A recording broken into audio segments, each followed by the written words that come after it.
Hello, everybody. Good afternoon and welcome back to the United Stand. It's been a very busy afternoon, but when the stream finished about half an hour ago, I did message Ben and say, are you available just to come on and give us some clarity on what is going on this afternoon? Because it's been chaotic. There might be some true news. There might be some fake news. There might be some hype news. But Ben, you're very welcome back on the United Stand. Obviously, Ben Jacobs, we saw him the other night. How are you? And I suppose the first question is, what is the situation as we understand it, and what has this afternoon done, if anything? It's funny, we start the show by saying clarity and Manchester United takeover, and we haven't had that for the last 7 months, and it's still quite a confusing landscape. So my understanding is as follows. Let's start with the exclusivity first, because I know that everybody's getting excited by that, and I'm not here to shout down anybody else's reporting, but the article, which you must read rather than look at through social media, this is the Reuters one, Ben. This is the Reuters thing. By Reuters. And it claims that Qatar are discussing a period of exclusivity. They're not in it, they're negotiating one. Now, that doesn't quite marry, because remember, after Qatar placed their fifth bid, they made it abundantly clear, and it's still my understanding, that they will not negotiate further. So entering into a period of exclusive negotiation goes against that. And we have to be very clear with exclusivity. There's two kinds. There's one where you enter into exclusivity to negotiate a deal, do due diligence, and get to the point of moving to completion. And then there is signing a deal, which would have a break clause. So effectively, you can't back out, financially speaking. And some groups may say during that completion process, we want a period of exclusivity. But that is very different to what is being talked about now. So my understanding is that nobody will place in a period of exclusivity, and that both groups will continue to ready their bids to the point of effectively signing or winning. And then from there, if the Glazers give a green light to one, and I'm told that it will not happen this week, or certainly there'll be no public or formal announcement now this week, then from that advanced position, they will enter into not a preferred bidder stage, but actually a completion stage. So it's not bad news, because it tells you that even though the Glazers haven't shown their hand yet, they're actually advancing things far further than what we would traditionally associate with a preferred bidder stage. And that is my understanding of where we are at, that there will not be exclusive negotiations for either group. We're jumping to the point where if they pick one of them, we're going to start the completion phase, not the preferred bidder stage. So you said there, and I've been doing the United Stand for years, and I know how our audience works. So they're just going to home in straight away on the fact that, yeah, look, no exclusivity, and that's a good thing, because that means you can just jump straight to sale. So that's a little bit weird that Reuters were talking about that.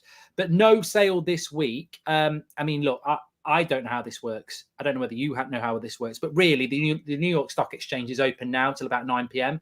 And then you've got tomorrow.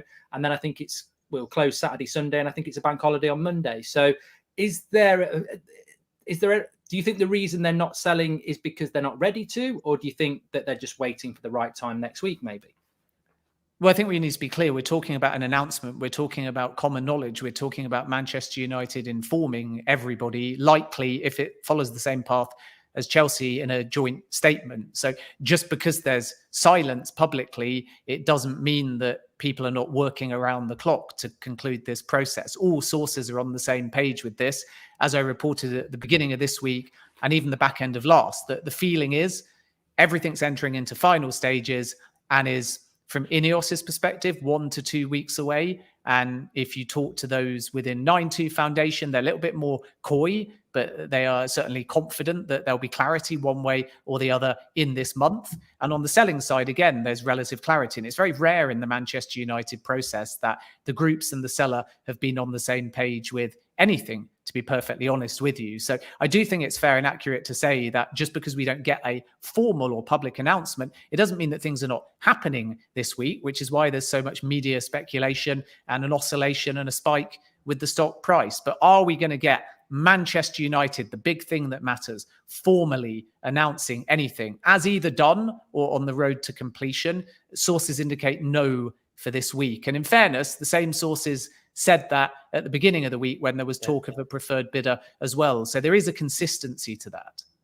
I want to ask you about a few other things, but Graham has said, and this was mentioned, I think, in the Reuters article, to be fair, that the door may not be closed anyway for Sir Jim Ratcliffe to come back in with another bid. Anything on that, Ben? Or do you think we're actually at the point now where the Glazers have all the offers and will make a decision? Or, the door was left open for Qatar. I mean, last week it felt like Sir Jim was going to win for the last month, and then Qatar came in with another bid. Do you think we're getting to that point where the Glazers are just going to make a decision now? Or do you think there's always that opportunity that they'll go, have you got any final offers to make? And it just keeps going back and forward. It's always going to be a game, but obviously everybody, including the Glazers now, wants the process to end. And technically it can end with INEOS 9-2 Foundation minority investment financing, or I dread to say it on the United stand, but no sale. And I don't think that that's likely. I also think the minority investors have grown increasingly pessimistic as well, but it's always responsible to outline those different options. And the thing about the media in a sale is that it can always be a way of talking to the groups. And as a consequence, much like you rightly outlined, when it looked like Sir Jim Ratcliffe was going to be at that point earlier in the process a preferred bidder, and suddenly Qatar came in with a fourth and then a fifth offer, and the dynamic has changed slightly. Will it work the other way around? And you could argue it's only a theory, so I certainly don't want to say this is what is happening. But if you were interpreting the situation, one theory is that if the Glazers, two of them, Joel and Avram, wanted to stay and they were going to move in the direction of Sir Jim Ratcliffe, why not put it out there that Qatar might be winning? Qatar might be closing in on exclusivity, because I can tell you sources close to INEOS are totally baffled by all of this, because they're turning around and saying, well, we're talking to Rain Group, we're talking to the Glazers. So what's all this about another group being in exclusive negotiations or trying to get into them? And as a consequence, one theory is it's a way of squeezing more out of Sir Jim Ratcliffe, but that's only a theory. And I'm not about scaremongering here. The clear understanding I have had for at least 2 weeks is that both groups are being asked not to negotiate now, but actually just to get everything in order to sign. The problem is it's a bit like selling a house and then taking two offers and telling both offers that you're going to get all the paperwork in place, you're going to get everything ready for them to sign, and neither of the prospective buyers knows whether they're going to get that house, which is highly atypical. And if it was two buyers with a house, they'd be highly frustrated and they might walk away, or they might ask for clarity, or they might ask you what on earth you're playing at. And guess what? The two groups in the Manchester United sale process are saying the same. We feel like we're in a stage traditionally associated with exclusivity. We feel like we're traditionally in a stage associated with being a preferred bidder. But there's another rival. What on earth is going on? We're paying all the legal costs. We're doing all the box ticks. We're doing all of the legal parts, like the company's house being founded. And yet nobody's telling us whether it's going to mean anything or not. And that, unfortunately, is the process in a nutshell. What were your thoughts on and look, I did a reaction to this at lunchtime. Rio Ferdinand outside in the sun by a train, saying that he's hearing exclusively that this deal's going to happen, and let's hope it's going to happen. I mean, look, there's journalists like yourself, Simon Stone's come out this afternoon. I think one particular journalist deleted a tweet about it, but what's that all about in your experience, Ben? Is that just people close to Qatar expressing confidence, and Rio Ferdinand's picked that up? Because he wouldn't have that information that a deal's been done, when quite clearly that's not the case anyway. Well, he might, because the way these things work are through all kinds of different channels. I mean, I never like to dismiss anybody else's reporting. I hate to come out and be contradictory, but the way journalism works is a big story comes out, all credit to the people breaking it. And then what do you do as a journalist? You respond to the story. So you call and you say to 9-2 Foundation sources, selling sources, Manchester United sources, anyone you can get hold of in that moment, is this true? Can you back this up? Is there going to be a statement confirming it? And obviously, if they deny it, you've got no choice but to report the contrary. And that doesn't mean that the mood is negative or that it's an indication Qatar won't win. It just means that there's a feeling amongst both the seller and from Qatar's perspective as well that everybody is jumping the gun. So the frustration of the whole process is if you go on social media, you can take a guess and you've got a 50-50 chance. And if you read the mood, then maybe, just maybe, if all signs are slowly pointing towards Qatar, or some would say quickly, if we look at the spike in the stock market, you might be right. And in hindsight, you can gloat about it, but it's not responsible journalism. And it's such a seminal moment for Manchester United that as a journalist, you have to be categorical, not 80% sure, not 90% sure, 100% sure. And only then will you see the journalists that have covered the sale say, yes, there is a winner. And until then, anybody else can do what they like and take an opinion. And you might be right. If I say now Qatar have won, I've got 50% chance of being right. And if I was first to that, I could claim I'm the best journalist in the world. But actually, I'd be the worst journalist in the world because I've jumped the gun. I've gone too early. I've not stood up my story. And this is one of those stories where you should not be looking to be first. You should look to be right. And at the moment, we cannot be categorical that one side or the other side has won at this point, despite what the signs are pointing to. Now, with Rio Ferdinand, he'll be talking to different people. And the other thing I would say, not specifically for Ferdinand, but a number of ex-Manchester United players are actually part of the groups in the sense that they're there on a bit of paper. And if a group wins, they will approach these players and say, would you like to be a part of that? That's not to say that they're in the group. And it's definitely, so I don't get misquoted, not to say that Rio Ferdinand has got any kind of inside knowledge on the Qatar side because he's part of it. But from day one, 9-2 Foundation made it clear that they'll be going to top Manchester United players if they are successful and trying to get them involved. And that's Rio's opinion. And obviously, he's very close to people at Manchester United. I have to say, therefore, I respect Rio's opinion. But anybody can talk about confidence and be told the deal is close or might be done. But it's just really important not to take clues and conclude definitiveness before we have a little bit more information to make an accurate picture. Yeah, and you're right, and look, I look at the chat, I look at social media. If you say anything that's not Qatar have won and Qatar, Qatar are going to get hold of it, you're not going to be very popular. But ultimately, you're absolutely spot on. I mean, that we've spoke about that on United Stand for a long time. I mean, I would almost say certain ex-United players haven't swayed one way or another because they're, potentially going to do their own legs on. If they come out and say, oh, Qatar, and then it's Sir Jim, you might not be getting in with Sir Jim if he gets in. So that was quite interesting with Rio sort of, declaring his love for Qatar and wanting Qatar to get hold of the club. But ultimately, the situation, whether people like it or not, is we're very unlikely to get anything happen this week. And also from Manchester United and the Rain Group and Ineos and officially the 9-2 group, nobody is actually saying anything, Ben, that this deal is imminent, that this deal is done one way or the other. And everybody is actually saying, no, this is still rolling on. From my experience of covering takeovers, we'll get the clearest indication. I know it sounds really perverse from the loser, because with the Chelsea takeover, I covered the Newcastle United takeover, even though there were not multiple bidders there. And as soon as a group feels they are out the race, they tend to speak first. So we may find, for example, if Qatar win, that it's Ineos confirming that they are out the race, which logically only leaves one suitor. And because it's not heading at the moment towards a no sale, that might be a clear indication.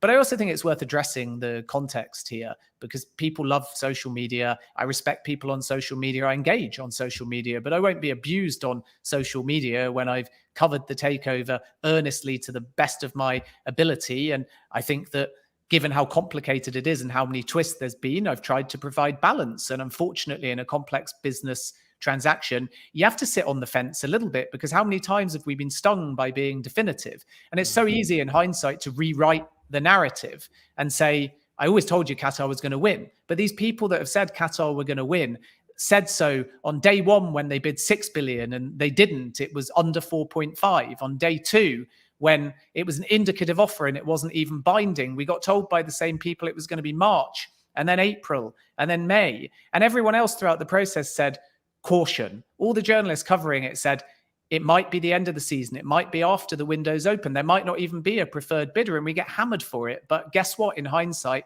that cautious approach has actually proven to be accurate, because guess what? And I don't mean this in an arrogant way.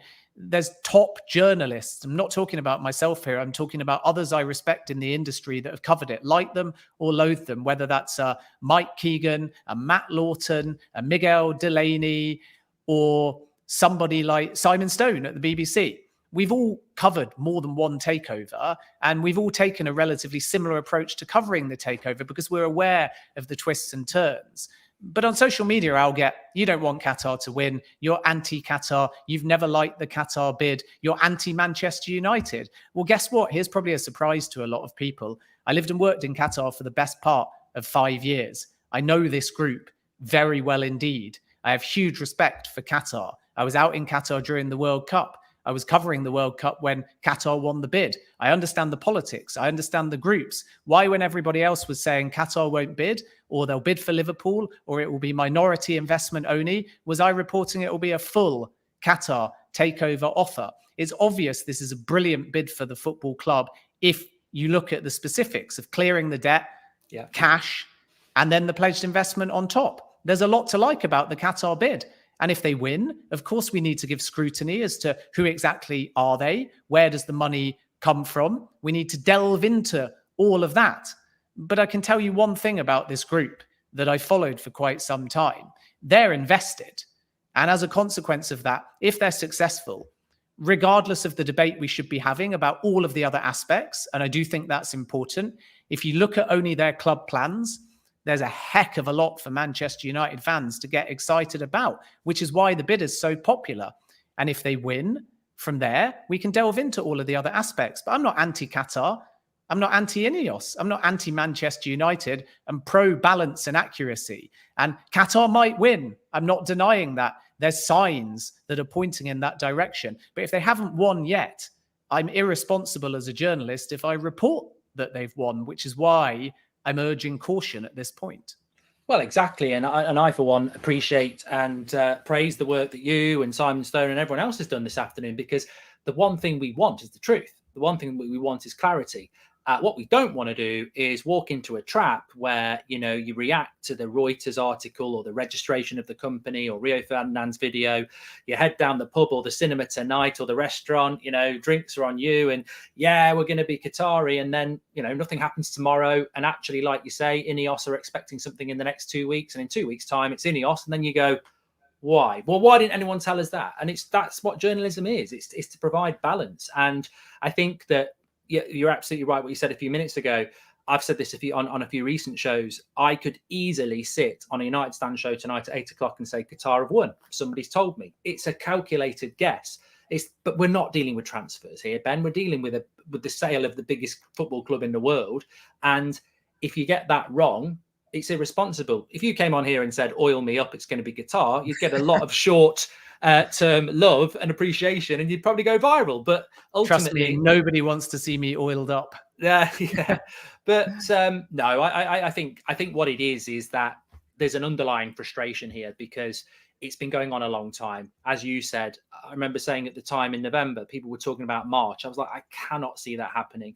I always predicted it was going to have an impact on the transfer window. It's going to be a big season for United. It's going to be a big 20 years for United on whoever gets hold of the club. And we keep having these false promises. The share price shot up to $27. It's back down to $25. It was always going to shoot up because there's been a couple of significant things that might sway the market.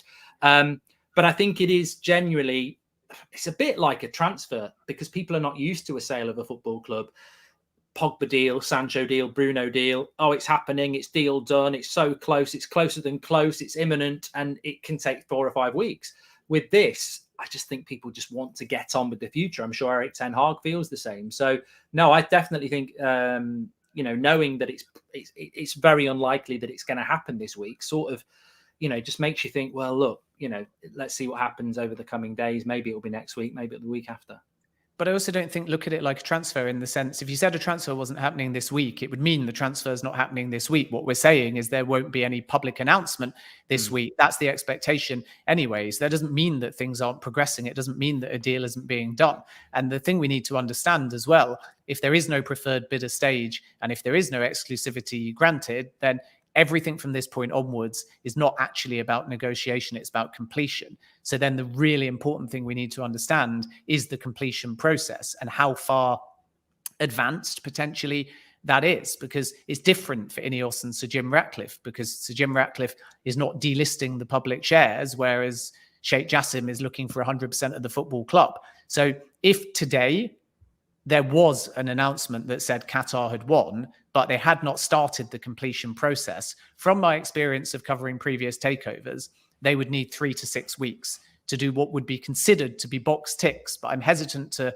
be that glib, because if there's any Newcastle United fans watching, they'll realise their Premier League owners and directors test took 18 months. I don't foresee a similar scenario here, but you've got Premier League owners and directors test, you've got to satisfy UEFA, you've got to get all of your legal ducks in order, and one of the last things you actually do is then transfer the funds. And I know that that sounds like it's a really simple task, but it's not necessarily, because the vehicle doesn't have the funds in at the moment. And then by the time the Glazers receive their share of the funds, you're in a situation where another 4 or 5 days might have passed. So we need to understand, if we're not to have a preferred bidder stage, and if this is not about negotiation so much as completion, exactly how advanced both groups are. And if, as is suggested by sources, they're getting both to the point of being able to sign, and with that signature will come a break clause if they back out. In other words, a big financial penalty. From there, how long does it take, particularly Qatar, to get to 100% of the club and get the keys, therefore, to Manchester United? So that, I think, is really crucial to understand. And obviously, are Manchester United going to announce it before that point or at that point? Are they going to say, we've agreed a deal, but it's subject to X, Y, and Z, which is almost like saying we've agreed a transfer, but it's subject to a work permit? Or are they going to wait until it's done? And is this why we've got this silent period of rumor and various narratives that are competing against each other and social media frenzy? We're going to have to wait and see. But it's so important to Manchester United at this stage. And it's amazing the Glazers haven't shown their hand. I've never covered a takeover where the seller hasn't shown their hand throughout the entire process. Even unsuccessful takeovers, the seller has always had to indicate something directly. But we've actually got this bizarre scenario where 9 2 Foundation have been negotiating. They've been using intermediaries. There's been great frustration on all sides. Ineos have put down an offer and actually said, we're not going to show our hand. We're going to be flexible. We'll take 50% and let Joel and Avram stay. We'll give you a laddered exit. We'll take 69% and all of your shares if that's what you want. But this is our club valuation. So you can use that as a gauge to effectively pick whatever deal you like. So it's very odd and atypical. And I empathize with Manchester United fans, because they're the ones, and Erik ten Hag is the manager, that are being damaged by this delay, if that's what we're to call it, because the transfer window is open now and Manchester United don't know who the owners are. They don't know what the plans are. And that's bound to overshadow the summer the longer it goes on. Even if, in the worst case scenario, I'm sure for virtually every fan listening, the Glazers just said, sorry, we're staying, and all options are off the table, that would still overshadow the summer window, because Manchester United cannot plan.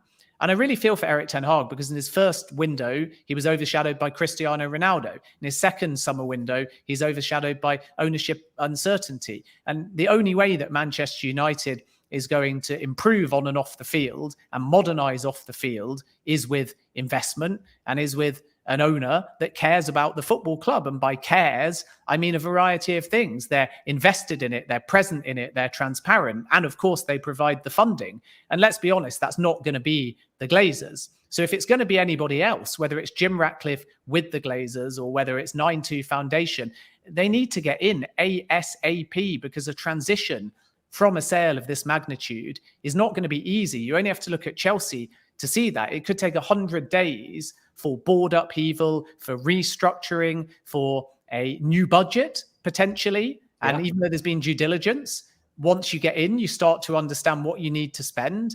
And that change of control, and it will be a change of control, whether it is for Sheikh Jassim or for Sir Jim Ratcliffe, it will be a new controlling owner, or in the case of Qatar, an outright owner. Even if that happens today, they're going to probably need until the early part of August to really find their feet. So there's an urgency all round. And I understand why Manchester United fans are frustrated. I understand why I could gain 10,000 followers on social media if I just said, calm down, everyone. Qatar are going to win. Everything's going to be great. They've got bags and bags and bags of money. Manchester United are going to win the Premier League, in my opinion. Oh, and by the way, Mbappe's on his way to Old Trafford. Great. Yeah. But I would just be giving you a dream that is unfortunately not yet a reality. It might become a reality in some of those areas, but I would still urge some caution. Yeah, the one thing I was going to ask, and I think there's a lot of people in the chat asking this as well, and I don't know whether you can answer it, is that wherever we are, whether we're close to Qatar or whether it will be Sir Jim, whatever, they're two very different bids. And one bid removes the Glazers entirely, and the other keeps a couple of them, maybe all of them there with Sir Jim. Do you think that do you think the Glazers are actually at a point where they've made a decision yet? Because that would be the biggest problem if they've not made their mind up yet on two very different options. That's very concerning after 6 months. I struggle to believe they haven't made their mind up. It's normal because the Glazers want competitive tension to not show their hand, but that doesn't mean that they've not made their mind up. And the good news for those of you that are attacking me but want pro-Qatar and better news, if you like, is just that I've always been told throughout the process that all 6 Glazers are determined sellers. So this is not necessarily as much about staying or going as price. And if Joel and Avram Glazer stay, it will be because they think they can get a better price when they finally exit later down the line. But if the Qatar bid has hit a level where it makes sense for all 6 Glazers to sell, they won't reject that because 2 of them want to stay. So the most important thing in all of this shock horror is money. And the Glazers have been intent on getting the highest price possible. And we can call that greed, or you can just say anyone that sells anything wants the best possible price. So my sense remains that if the Qatar offer is what it says it is, and there has been some dispute over that in terms of what is the club valuation, because the club valuation is all the Glazers care about. The sole purpose of the process is what will they pocket. So the debt clearance and the pledged investment is vital to Manchester United. It has to be something that both Jassim now and from the debt perspective, Ratcliffe in the future addresses. And I think both of those groups are adamant that there will be pledged investment. The only difference is that Qatar have actually stated it in their bid and Ratcliffe hasn't, because he says the only thing that matters is the club valuation. And to be honest, he's absolutely right in all of this. So the only thing about the Qatar number is just what is the club valuation? What is the price per share? Nothing else matters in this process. Everything else matters to the future of Manchester United, but Ratcliffe will deal with pledged investment later down the line because it's not relevant to this process. So if the Qatar number is what it purports to be, and the clearance of the debt is on top of the club valuation and the pledged investment is on top of the club valuation, which is what Qatar say in their roughly $7.5 billion package, that's everything. And the club valuation is part of that.